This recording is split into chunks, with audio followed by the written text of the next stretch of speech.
तुला सांगू, स्वभाव तर इतका शांत आहे ना हिचा, हिच्या इतकी शांत मुलगी मी बघितलीच नाही आयुष्यात. माझी प्रत्येक गोष्ट ऐकते माहिती. मला कधी मित्रांसोबत बाहेर जायचं असेल तर मला 100% परवानगी.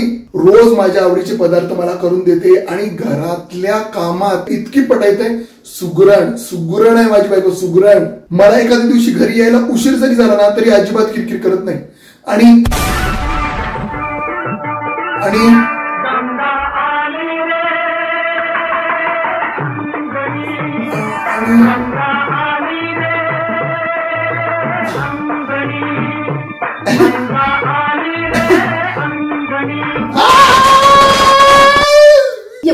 एवढं पाठांतर करून घेतलं तरी पण लक्षात राहत नाही तुमच्या. काय चला परत वाचत आहे, पाठ करा.